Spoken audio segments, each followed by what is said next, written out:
What a Wild Spirit Brings by Lil, Chapter 17. They lived like that for weeks or months, she didn't know.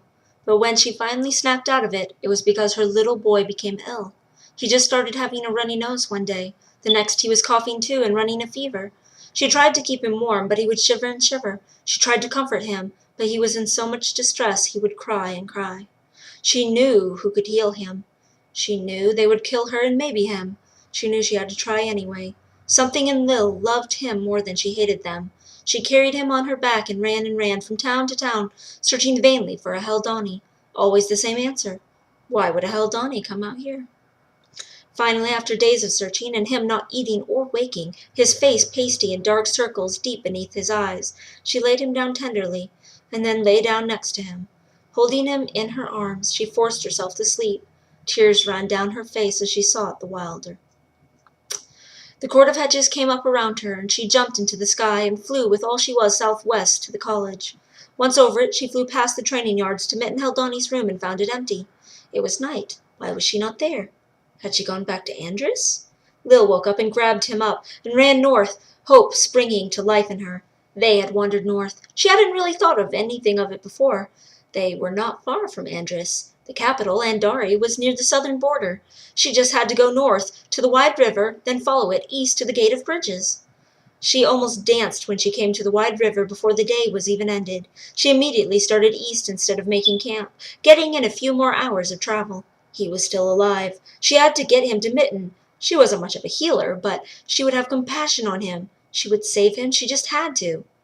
The wide river was called so because it was the widest in the known world. You could barely see to the other side, and it had so many rivers and tributaries that branched off of it and fed into it. The river cut the boundary line for Andrus and Kaldorgan, being wide enough to separate two countries. She finally was stumbling in the dark over herself, being on a dirt road that ran alongside of the river, where every once in a while she would meet another traveler, but she never greeted them when they did her. Not the merchant caravans, the farmers taking in crops to sell, or people on foot like herself. She found sleep quickly despite the roar of the river, under some hedges, and was up before the sun was, walking again the next day. A little before midday she came to the Gate of Bridges. It was what it sounded like. She had never been here before, but it really was a series of bridges, built into the giant mountain crevice the river gushed through, that formed gates in the river for different ships to sail through. The gate was tall enough for ships with sails, and the gates were wide enough for boats and barges, pushing huge flat rafts covered in cargo and stock. Beyond the river, the capital of Andari was glowing in the sunlight, all golden spires and huge towers with a mountain at its back that capped somewhere in the clouds. The city must be mighty to be seen so far away. Lil started across, with all the many others who were on their way to the capital, peering over the stone rail along the edges down at the churning water, despite her hurry. It was thrilling to walk over giant vessels and merchant brigs. He would love this if he were conscious. Once in the gigantic capital of Andari, she saw that it was a city coming down off of the mountain, the buildings carved into the rocks. The mountain was carved into shapes of towers and ramparts in many places. These really were a mountain people. Most of them wore blacks and purples and deep maroons. They were also short, like her. She liked that for some reason. The Antho were tall, but she didn't mind being short among them. She thought she would feel awkward being tall among short people, though. She walked up and up, climbing stairs and ramps, up the mountainous city to the castle carved into it. The closer to the castle she came, the more the buildings were contoured to the mountain, and obviously carved from it. Only the city proper had normal houses, which were built, but even these were made of stone, stacked and cemented for the walls. The whole city felt as if it were built of rock. Lil paid most of the city and the fair-haired people little heed. She ascended the steep stairways and the ramps to the castle. She had to get to Mitten. She had to save this little brother. Once outside the walls of the impenetrable fortress, she found some trash to hide in, with him at the back of a narrow alley, and fell to sleep, seeking the wilder. She flew up and over the castle and mountain. There was a well-tended garden on the slopes, and it looked the best way in. She would have to climb to it, but it looked doable. Just when she decided that was her way in, she saw a spirit in it. Someone had just fallen asleep there. She would have to avoid the napper.